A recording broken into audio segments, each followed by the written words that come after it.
Hi guys, welcome to another episode of the Zeelicious cooking series, and we're still on with our Nigerian local soup series edition, and I'm about to show you how to make one very mouth-watering local soup.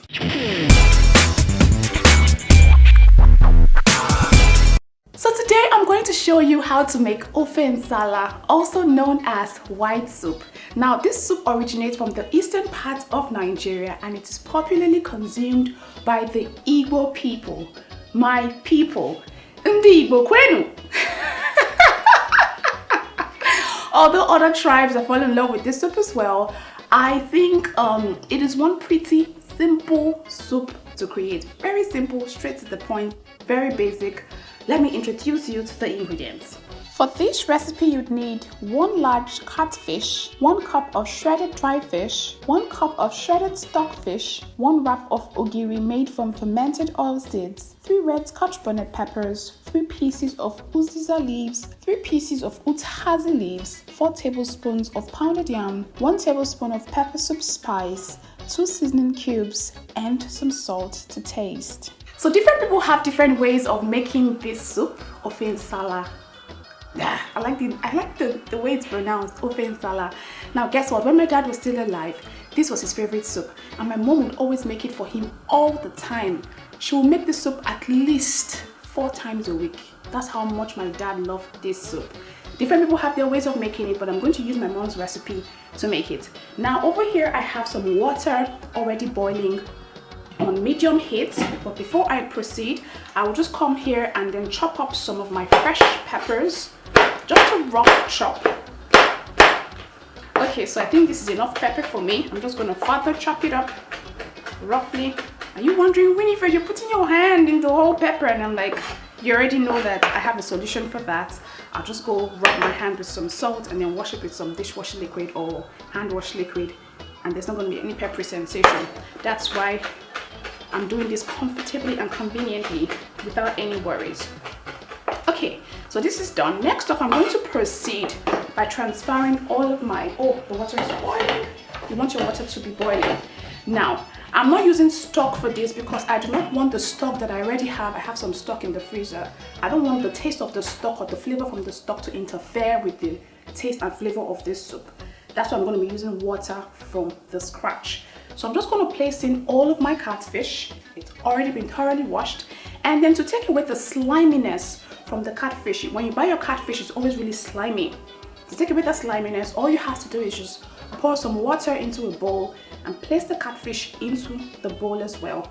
And allow it to sit there for about 2 to 3 minutes. Then take it out and just use your hand or a soft sponge to just take off the remaining sliminess that may be there. Now this makes the fish harder and better for you to work with, because fishes can be really annoying. They're so soft and they have no staying power at all. So to make this fish stay, just put it in some hot water and it will become a little bit harder. So I'm just going to transfer. Oh, I put my hand in hot water. Sorry. Thank you. So I'm just going to transfer all of the fish pieces into this water right here. And then next up, including the head, my mom used to add the head as well. And then next up, I'm going to sprinkle, or rather I'm going to use some seasoning cubes for some taste. One more.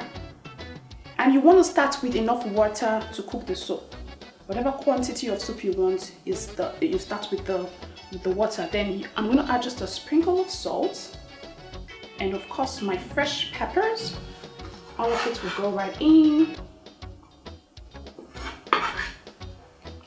And you have to be really careful if you're using fish to make this soup, because fish tends to scatter a lot, and I still want my fish staying whole when I'm done cooking. So I'm just going to gently stir the water by the sides, just so that the ingredients are thoroughly mixed together. And yeah, cover it, and I'll reduce my heat to the lowest and allow it to simmer gently for about 4 to 5 minutes. Now while that is simmering, I'm going to come over here and work on the thickener. Now there's so many thickeners people use. You can use cocoa yam for this, you can use pounded yam. I'm going to be using some pounded yam, and over here I already have some yams that I boiled earlier. Oh, You guys, I need to go wash my hands before the peppery sensation starts. I can already feel it, so I need to go wash it with some salt. I'll be back. Okay, so what I'm going to do now is I already have some boiled yam over here. I have about 6 pieces of boiled yam. So I'm just going to chop it up roughly into tiny bits because I'm going to blend this with my blender. Now, if you have a mortar and pestle, like you could just do it the normal way you would pound your yam. In this part of the world, we actually pound. But thank God for technology. Technology has made things a whole lot easier for us. We don't always have to keep pounding all the time. Although some people will say that pounding your yam and using a food processor to actually get your pounded yam are 2 different things, that the pounded one always comes out tasting a whole lot better. But I don't agree because I've tried the 2 methods and it comes out the same way. So this is all of my yams. And I think I kind of like overcooked my yams. You actually want to overcook your yams because you want them really, really soft when you're blending. And then I'm just going to transfer everything right into my blender here. Everything just goes right in. So now to make the blending process a whole lot easier, I'm going to add just a little bit of water. Now this is the water I got when I cooked, after cooking the yam. So everything's just gonna go right there, and I'm just gonna blend away until a very smooth puree is formed.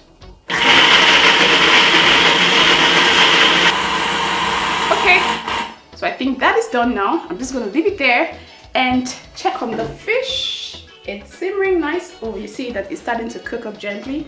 You have to be really fast, and I can already perceive the aroma.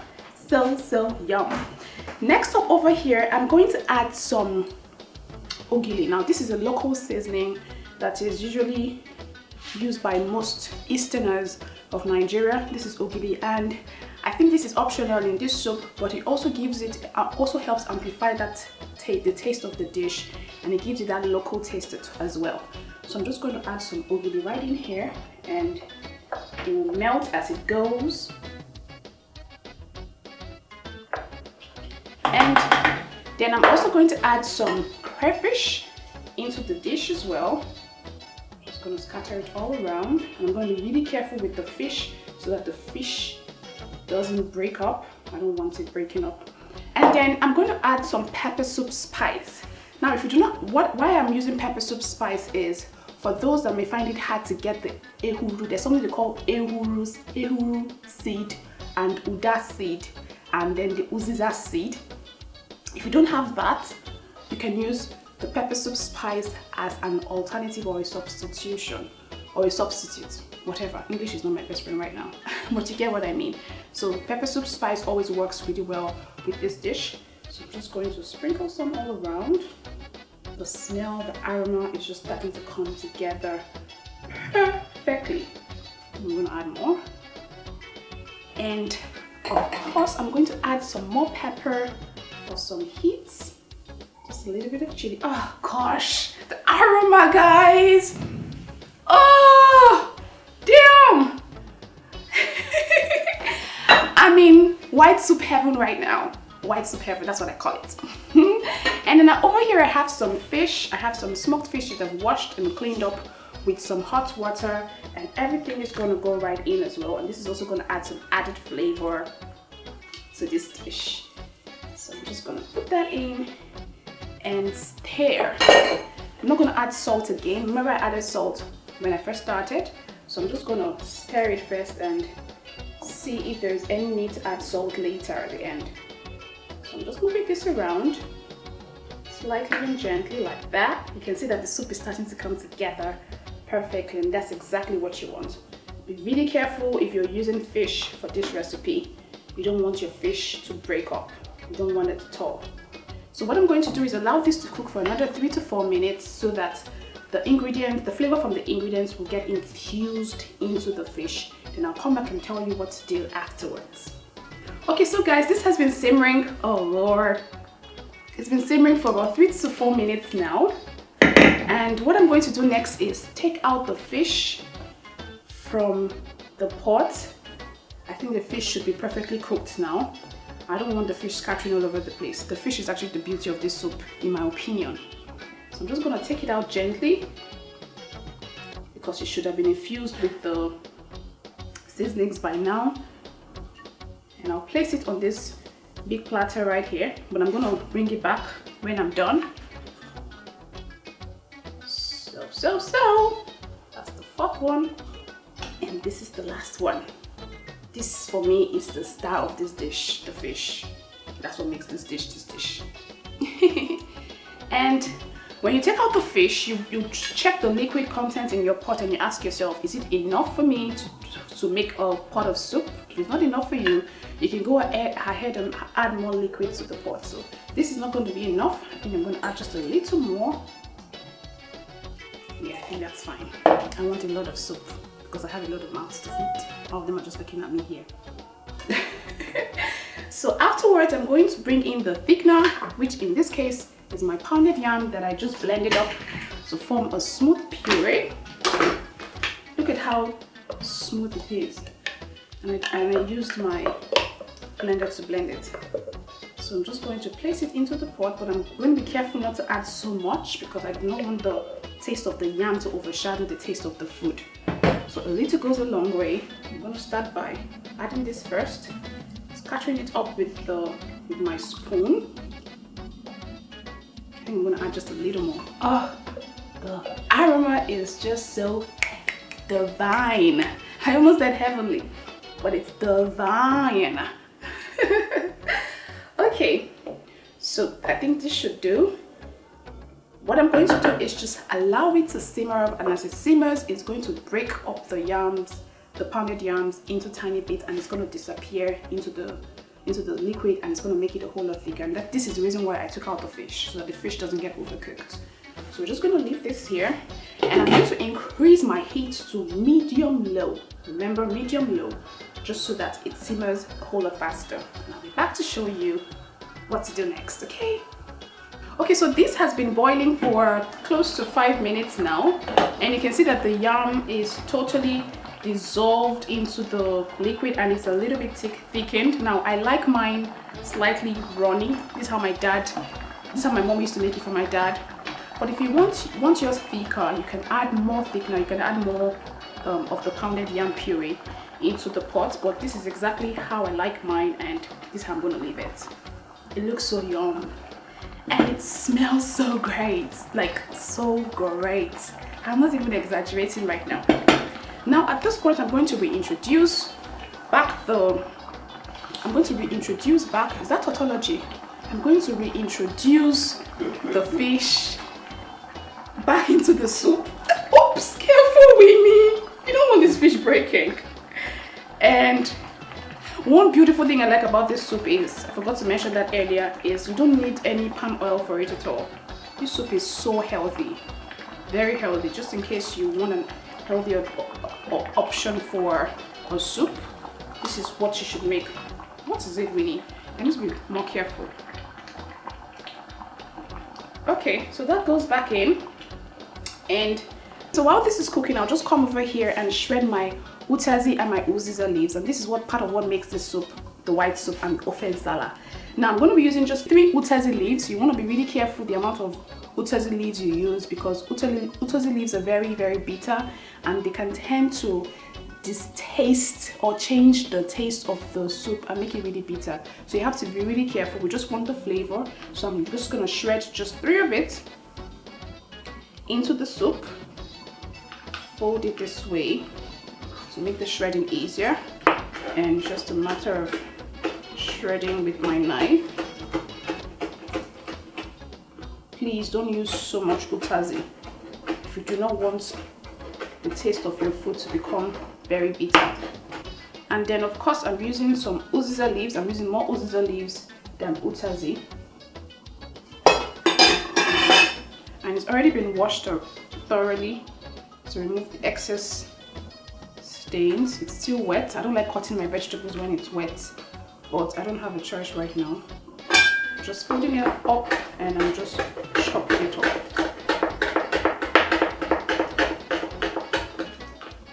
You know, chop up again, just like so. So that's fine. Next, I'm just going to transfer all of the leaves into the pot. Now, if you want to have more freshness in terms of the vegetables you use, please use more uziza than utazi, okay? Now, these are locally grown. I don't know if, I think they have the dry ones outside the country. You can also use the dry ones as well. And the soup will still come out looking and tasting very nice. So I'm just gonna give this one final stir. You see, it's, as it cooks, it thickens up. As it cooks, it thickens up, and that's exactly what you want. Oh my gosh. I like the red bits, I like the green bits of the vegetables, and I like that my fish stayed whole all through the cooking process. Hey, I'm just so excited about this. Okay, before I go, I'm just going to give this a good taste to be sure that I don't need to add more salt.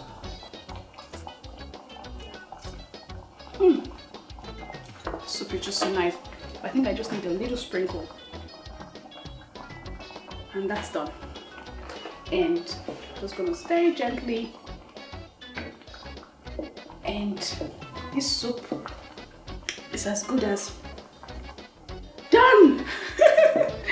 My dad used to eat this soup with pounded yam always. That was his own style. Pounded yam, nothing else. No eba, no nothing else. It has to be pounded yam. If not, don't even bother serving him this soup. But of course, you can have yours with eba or fufu or semovita or wheat or whatever swallow you like. So I'm just gonna turn off the heat. So if you're ever going to recreate this recipe, please kindly send me pictures of your creation via Instagram, Twitter, or Facebook. You can send me a DM. And if you have not subscribed yet, what are you waiting for? Hurry now and subscribe so that you can get instant notification whenever I upload a new video. Ofe Nsala is calling my name. I have to go. I have to go. I have to go. Alright guys, I do not want to go, but I have to go. Take care. Remember to be nice and kind to one another. Bye.